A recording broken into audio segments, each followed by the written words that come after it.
ஒரு நாள் மிகவும் தாகமாக இருந்த எறும்பு ஒன்று அருகிலிருந்த ஆற்றில் நீரருந்த சென்றது. தாகம் தீர நீரருந்திய எறும்பு கரையில் ஏற முயன்றபோது தவறிப்போய் ஆற்றில் விழுந்துவிட்டது.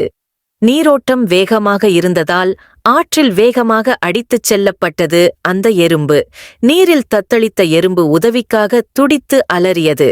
அப்போது அங்கு ஆற்றின் கரையிலிருந்த மரத்தில் அமர்ந்திருந்த புறா ஒன்று அபயம் தேடும் எறும்பின் குரலைக் கேட்டது. உடனே விற்றென்று எறும்பின் அருகில் பறந்து வந்தது. என்னை காப்பாற்றேன், என்னை காப்பாற்றேன் என்று புறாவை பார்த்து பயத்தில் அலறியது எறும்பு. சற்று நேரம் யோசித்த புறா மீண்டும் மரத்தை நோக்கி வேகமாக பறந்தது. மரத்தின் கிளையில் இருந்த இலைகள் ஒவ்வொன்றாக பறித்து நீரில் எறும்பு இருந்த இடத்திற்கு அருகில் போட்டது. மெல்ல தட்டு தடுமாறி ஒருவாறு ஒரு இலையை பற்றிக் கொண்ட எறும்பு அதன் மீது ஏறிக்கொண்டது. இலை மெல்ல நீரின் ஓட்டத்திற்கு ஏற்ப அப்படியே மிதந்து கரைக்கு அருகில் ஒதுங்கியது. மெல்ல கரையில் ஏறிக்கொண்டு தனக்கு உதவிய புறவினைக் கண்டு, எனக்கு உதவியதற்கு மிக்க நன்றி என்றது.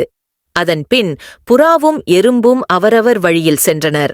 சில நாட்களுக்குப் பின் ஒரு நாள் காட்டில் வேட்டையாட வந்த வேடன் ஒருவனின் கண்ணில் புறா பட்டது. புறாவை நோக்கி அம்பெய்ய குறி பார்த்துக் கொண்டிருந்தான் அவ்வேடன்.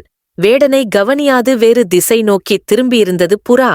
வேடனையும் புறாவையும் கண்ட எறும்பு வேக வேகமாக வேடனை நோக்கி ஊர்ந்தது. சென்ற வேகத்தில் வேடனது காலில் கடித்துவிட்டது.